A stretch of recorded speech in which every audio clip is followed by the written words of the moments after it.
भारत की लोकतांत्रिक व्यवस्था में वोट महत्वपूर्ण है। भारत की लोकतांत्रिक व्यवस्था में वोट महत्वपूर्ण है। भारत एक प्रजातांत्रिक देश है।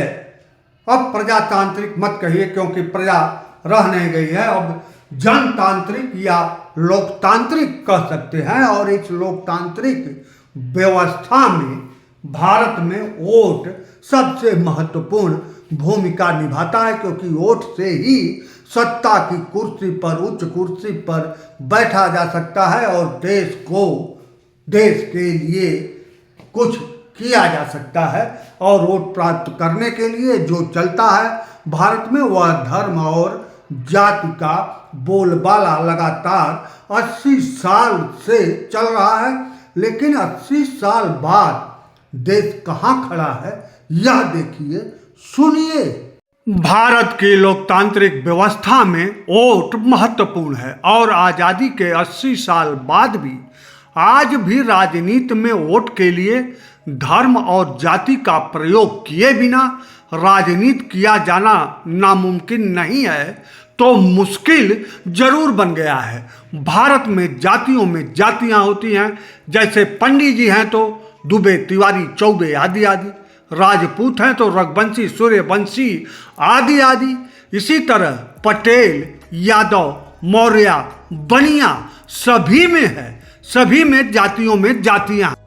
अब बात करिए सन 1941-42 की, तो गुजरात के महात्मा गांधी थे जो जात से बनिया थे और बनिया में भी तेली थे।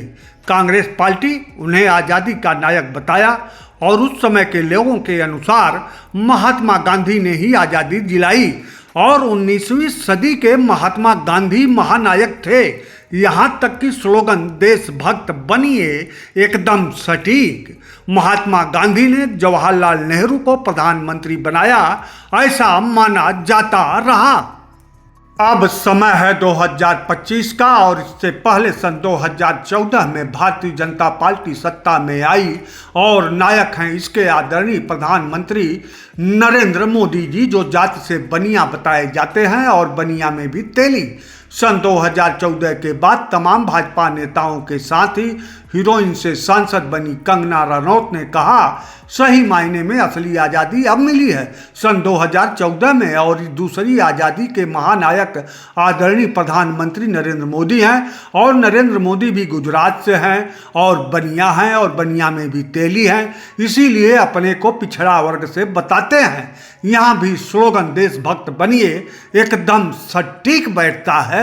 और अब इससे आदरणीय प्रधानमंत्री नरेंद्र मोदी जी महात्मा गांधी के प्रिय जवाहरलाल नेहरू की गाहे बगाहे आलोचना करते हुए सरदार पटेल को अपना प्रिय बताते हैं।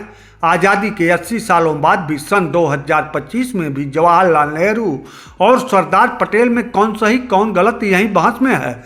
मतलब जहां से देश ने आज़ादी शुरू किया था 80 वर्ष की यात्रा के बाद वहीं पहुंच गया और असली आज़ादी सन 2014 में मिली।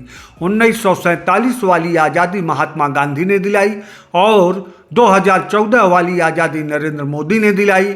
दोनों नायक गुजरात से, जात से बनिया, बनिया में भी तेली। देश 80 साल से एक कदम ना इधर चल पाया ना एक कदम उधर चल पाया, जहां का तहां खड़ा है। मतलब एकदम साफ है, देश जहां से चला था वहीं पहुंच गया।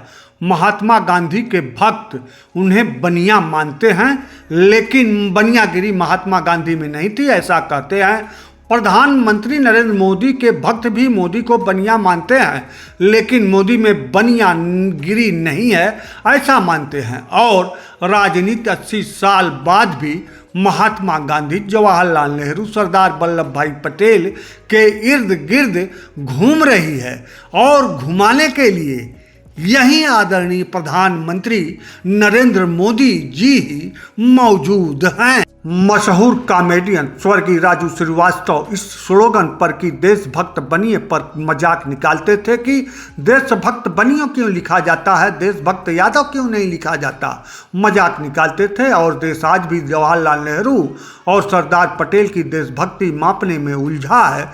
सबसे बड़ी बात, आज़ादी के 80 साल बाद राथू राम गोडसे भी चर्चा के केंद्र में पॉजिटिव वे में घुसाने का प्रयास किया जा रहा है।